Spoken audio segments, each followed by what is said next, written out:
ಲೆಕ್ಕ ತೋರಿಸಿ.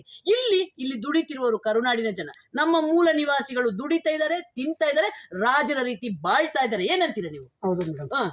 ಮೇಡಮ್ ಒಂದ್ಕಿತ ಗಾಳಿ ಬಂದ್ರೆ ಕವರ್ ಹೋದ್ರೆ ಲಕ್ಷ ಗಟ್ಟಲೆ ಬೇಕು ನಮ್ಗೆ. ಹೆಚ್ಚು ಕಮ್ಮಿ ಒಂದು ಪಾಲಿ ಹೌಸಿಗೆ ಎಷ್ಟು ಖರ್ಚು ಮಾಡ್ತೀರಾ? ಬರುತ್ತೆ ಮೇಡಮ್, 70-80 ಲಕ್ಷ ಬರುತ್ತೆ. ಓಕೆ, ನಾವು ಪಾಲಿ ಹೌಸ್ ಆಗ್ಬೇಕಂದ್ರೆ 70 ಲಕ್ಷ ಬರುತ್ತೆ. ಪ್ಲಸ್ ಇವೆಲ್ಲ ರೆಡಿ ಮಾಡೋ ಅಷ್ಟೊತ್ತಿಗೆ 2 ಕೋಟಿ ಆಗುತ್ತೆ ಒಂದು ಎಕರೆಗೆ. ಅಂದ್ರೆ ಕೋಟ್ಯಾಧೀಶರೇ ನೀವು. ಅವರಿಗೆ ನೀವು ಕೋಟ್ಯಾಧೀಶರು ಆಗಿರೋದೇ ಹೊಟ್ಟೆ ಉರಿ. ಸಾಲ ಗೀಲ ಮಾಡಿರೋದೇವು. ಮತ್ತೆ ರೈತರೆಲ್ಲ ಅಂತಾರಲ್ರಿ, ಯಾವ ರೈತರಲ್ಲಿ ಅಂದ್ರೆ ನಮ್ಗೆ ಬ್ಯಾಂಕ್ ಅಲ್ಲಿ ಯಾವ ತರ ಲೋನ್ ಕೊಡ್ತಾರೆ ಮೇಡಮ್? ಯಾವ ತರ ಲೋನ್ ಕೊಡ್ತಾರೆ? ಯಾವ ತರ ಲೋನ್ ಕೊಡ್ತಾ ಇದೀವಿ ನಾವು? ಅದನ್ನ ಕೇಳಿ, ನಾವು ಸಂಪಾದನೆ ಮಾಡ್ತಾ ಲೋನ್ ಕೊಡ್ತಾ ಇದೀವಿ.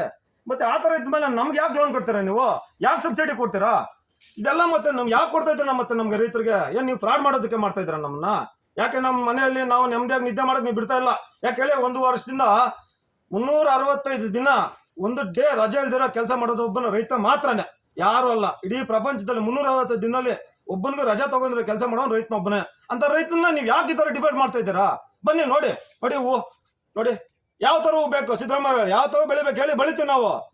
ಅದು ಬಿಟ್ಬಿಟ್ಟು ನೀವು ನಮ್ಮನ್ನ ಈ ತರ ನೀವು ಸ್ವಾವಲಂಬಿತ ಜೀವನ ಮಾಡೋರನ್ನ ನೀವು ಈ ತರ ಕಡೆಗಣಿಸಿ ಮಾಡಬಾರ್ದು. ಇದು ನಮಗೆ ಮನ್ಸಿಗೆ ಒಪ್ತಾ ಇಲ್ಲ. ದಯವಿಟ್ಟು ನಮ್ಮ ರೈತರ ಪರವಾಗಿ ಎಲ್ಲರೂ ಮಾತಾಡೋದು ಒಂದೇ, ನಮ್ಮ ಘೋಷಣೆ ಒಂದೇ.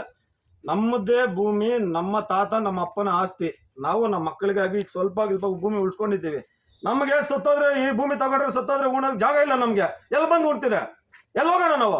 ಡಿ ಕೆ ಶಿವಕುಮಾರ್ ಅವ್ರ ಆಸ್ತಿಗೆ ಹೋಗ್ಲಾ, ಸಿದ್ದರಾಮಯ್ಯ ಆಸ್ತಿಗೆ ಹೋಗ್ಲಾ, ಎಂ ಬಿ ಪಾಟೀಲ್ ಆಸ್ತಿ ಎಲ್ಲಿ ಹೋಗೋಣ? ನಮಗೊಂದು ಸ್ವಾವಲಂಬಿತ ಜೀವನ ಇದೆ. ನಾವು ಸತ್ತ ಮೇಲೆ ನಮ್ಮ ಜಾಗದಲ್ಲಿ ಉಣ್ಬೇಕು ಅನ್ನೋದು ನಮ್ಗೊಂದು ಆಸೆ ಇರುತ್ತೆ.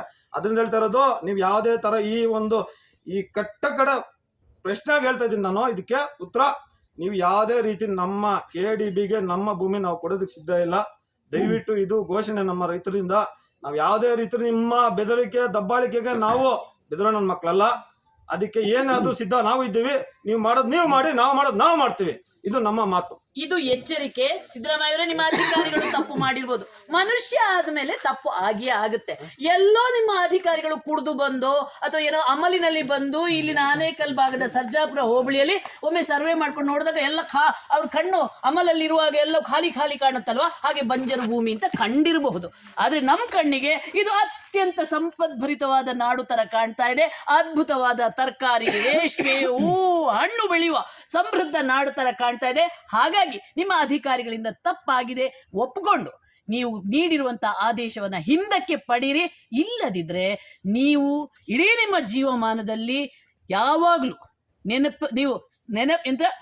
ನಿಮ್ಮ ಇಡೀ ಜೀವಮಾನದಲ್ಲಿ ನೀವು ನಿತ್ಯ ನರಕ ಯಾತನೆ ಪಡುವಂತ ನಿರ್ಧಾರ ಆದೀತು ಅನ್ನುವಂಥದ್ದನ್ನ ನೆನ್ಪಿಟ್ಕೊಳ್ಳಿ.